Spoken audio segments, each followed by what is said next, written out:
নমস্কার। আজকের কবিতা পাঠ পর্বে কবির নাম তুলসীদাস মাইতি। কবিতার বইটির নাম অদৃশ্য সাঁকো। তুলসীদাস মাইতির অদৃশ্য সাঁকো। এই বইটি প্রকাশিত হয়েছিল সমাকৃতি, বিষ্ণুপুরের সমাকৃতি পত্রিকা কেন্দ্রিক প্রকাশনা থেকে 2021 সালে।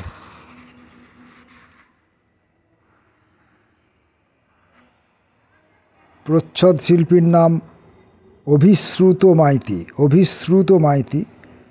তার পরিবারেরই কেউ হবেন, ছেলে বা ভাই কেউ একজন হবেন হয়তো, ঠিক পরিচয় নেই আমার। তুলসীদাসের সঙ্গে আমার পরিচয় আছে। আচ্ছা, তুলসীদাসের কবিতা পড়বার আগে, বইটায় ঢোকার আগে 3টে লাইন পড়ে নি। নীরবতা, যেখানে সব ধ্বনি কান পেতে থাকে কিছু শোনার অপেক্ষায়, ভেঙে গেলে আলাপ শুরু। এখন এই নীরবতা খুব দুষ্প্রাপ্য হয়ে উঠেছে। আমি যখনই, যেদিনই, যেখানেই কবিতা পড়তে বসি না কেন, বিভিন্ন রব আমাকে উত্ত্যক্ত করে, আমাকে আমার আসন থেকে তুলে দেবার চেষ্টা করে। এমনিতেই আমি কবিতা পাঠে অদক্ষ, কবিতা এবং কবিতা পাঠে উভয় বিষয়েই আমি অদক্ষ। তথাপি আমি কবিতাকে নিয়ে থাকতে চাই। এটা একটা, আপনি বলতে পারেন, বাচ্চা ছেলের বায়না টাইপের ব্যাপার আর কি। তো আমি তো বয়সে বাচ্চা নই, মানসিকতায় বাচ্চা। সেই বায়নায় আমি লেগে আছি আজীবনকাল। এখন তুলসীদাসের কবিতা পড়া শুরু করব। প্রথম কবিতার নাম আষাঢ়স্য দিবসে। গ্রাম দেবতার নির্জন থানে আষাঢ় পূর্ণিমার প্রাক দুপুর, নাগকেশর গাছের নোয়ানো ডালে ভালোবাসার অনন্ত আদরে বাঁধা রঙিন সুতো। তা থেকে ফোঁটা ফোঁটা জল পড়ছে ভাঙা বেদির উপর। পুরোহিতের পায়ের ছাপ গড়িয়ে যাচ্ছে দেবতার দিকে। ঠায় দাঁড়িয়ে ভিজছে মাটির হাতি ঘোড়াগুলিও। বিরল এই দৃশ্যেই ওরা দুজন এসে দাঁড়িয়েছে।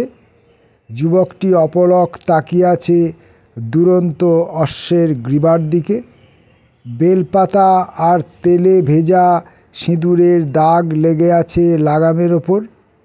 মেয়েটির চোখ আটকে আছে সেখানেই। তাদের ভিজে হাত তখন শরীরেও বৃষ্টি নামিয়েছে। আষাঢ়স্য দিবসের মেঘ ভাসিয়ে নিয়ে যাচ্ছে অন্তরের সব নদী। ঈশ্বরের ইচ্ছে হলেই আজ শস্য শ্যামলা হয়ে উঠবে তার অতল ভেতর ভূমি।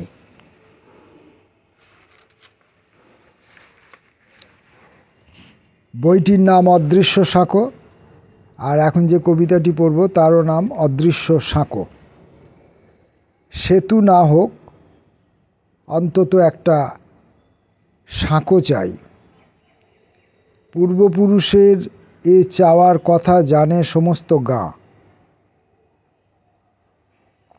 ওপারে রোদ্দুর ছুঁয়ে বাঁশির শব্দ, বইহারা বালকের আনমনা সঙ্গীত, সবই মিশে যায় এপারের স্রোতে। শক্ত বাহু দিয়ে জল ভাঙতে ভাঙতেই আতপ্ত দ্রুপুর। বৈচি কুসুমের সাথে দীর্ঘ আলাপচারিতা। আনত বালিকাটির সুগভীর কৌতূহল আকাশ সমান ঢেউ ভাঙে তার জলজ শরীরে। চিরায়ত স্বভাবে মিলে যায় দুই পাড়ের অসংযত মেঘ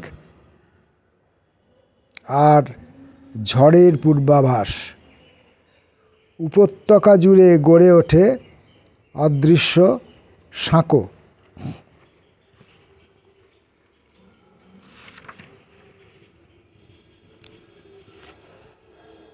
মৃত্যুর ঘুম নেই, মৃত্যুর ঘুম নেই। নগর পেরিয়ে কালিন্দী শ্মশানঘাটে রাত্রি নামে। ছায়াদিঘির অন্ধকার জলে থই থই কান্নার কোলাহল মিশে যায়। অদূরের ছোট ডিঙাটি এখনো ছুঁয়ে আছে মুগ্ধ গোধূলির মায়া। আর পারাপার শেষে মাঝিরা ঘরোয়া উনুনে জ্বেলেছে উদরের চঞ্চলতা। আশেপাশের শস্য ক্ষেতে একা চাঁদের সাথে বইছুট রাখালের বাঁশি বেজে যায়। আবার আসিবে সে, এই বিশ্বাসে। সুদীর্ঘ ভ্রমণ শেষে চলে গেছে সাহসী ডানার পরিযায়ী দল। আহ্নিক গতির মতো তারা চলে যায় সব দিন আর রাত। সুদীর্ঘ কাব্যভূমিতে মৃত্যু জেগে থাকে আর জাগে সমাধির ফুল।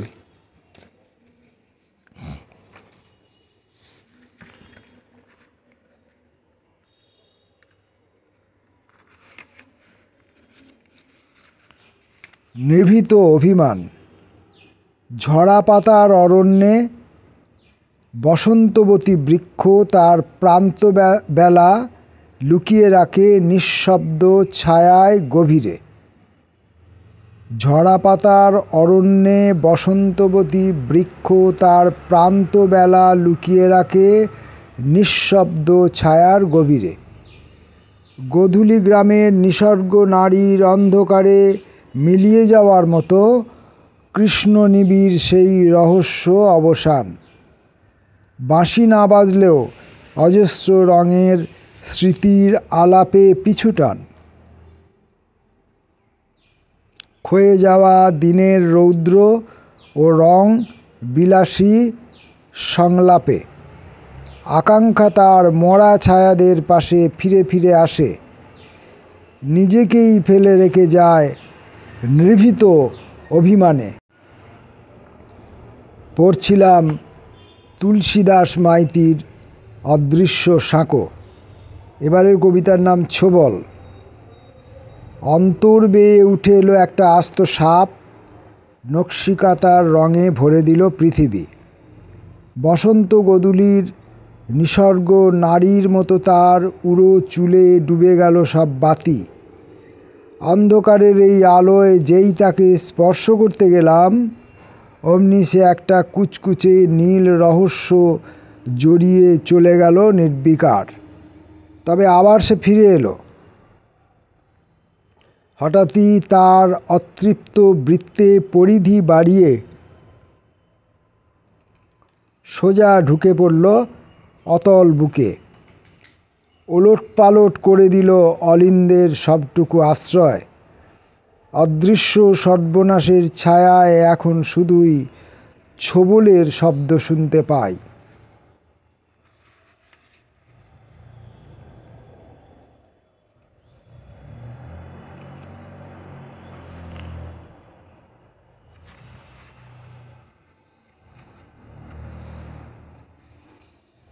মহাকাল ও হরপ্পার কথা। হরপ্পার পায়ে পায়ে ছিল আবছায়া দৃশ্যপথ। ইতিহাসের জেগে থাকা অন্ধকারের ভেতর ছিল তবু অজস্র ক্ষয় ও হাজার জিজ্ঞাসা। মৃত দিনগুলি ঘিরে ছিল স্বপ্নের আকাঙ্ক্ষা। পৃথিবীও একদিন এমন মরণ উপত্যকায় এলে ডুবে যাবে কাল মহাকালের অতল ঘুমে।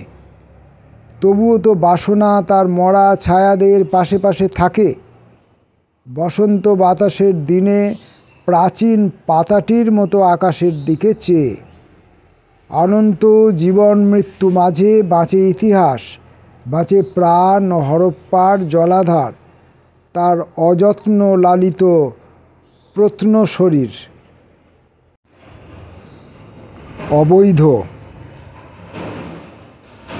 নিখুঁত ইচ্ছে দিয়ে সাজানো তার ডাক, ছুঁয়েছি স্বভাবে, সাড়াও দিয়েছি।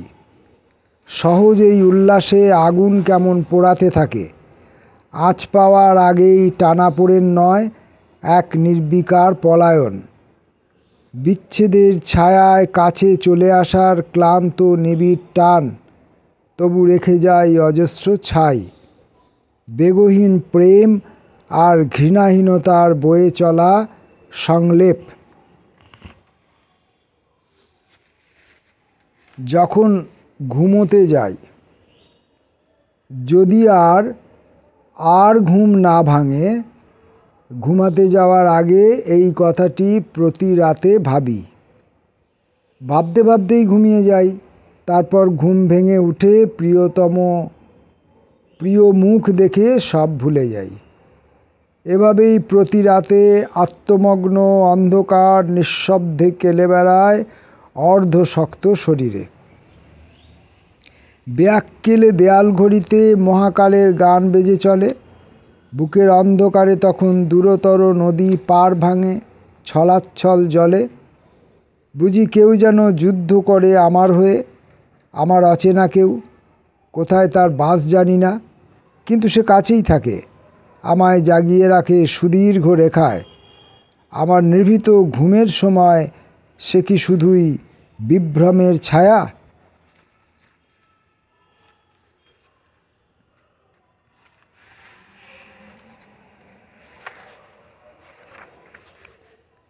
ছায়াবিহার।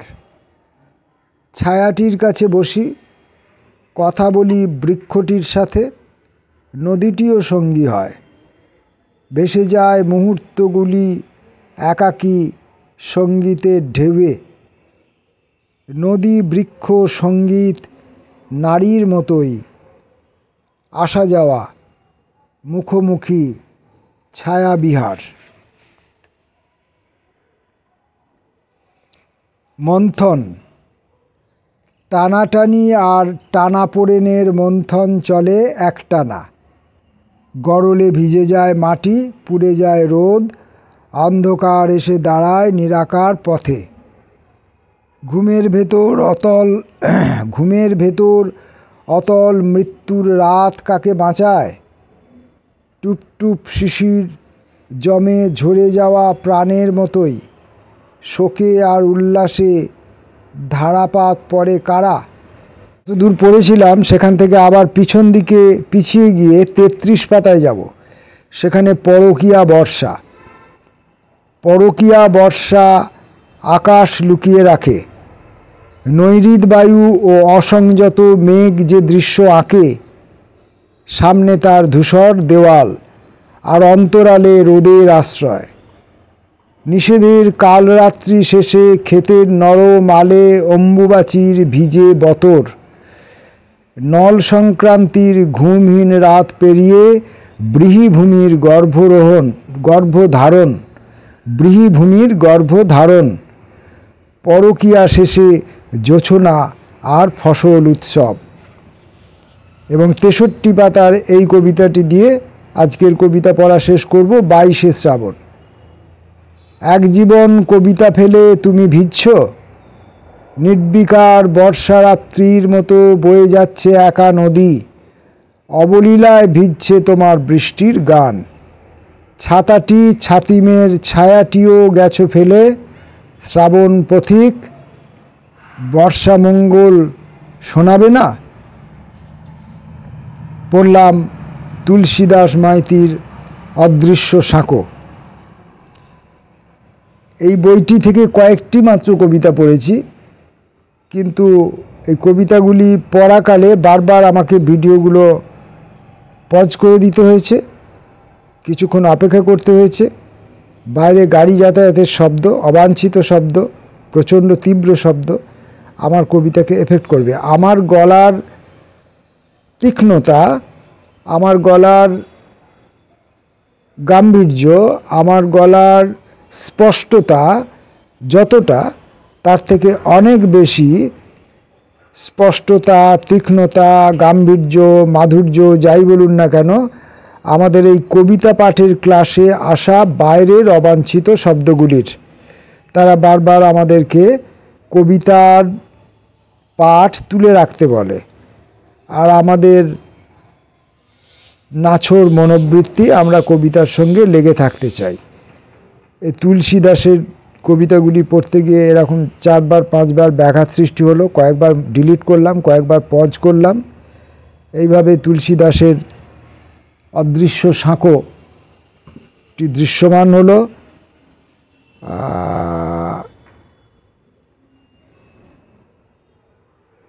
তুলসী দাস সম্পর্কে যাবতীয় যা পরিচিতি তা তাঁর এই বইয়ের মধ্যে আছে লিপিবদ্ধ, সেটা আমি আমাদের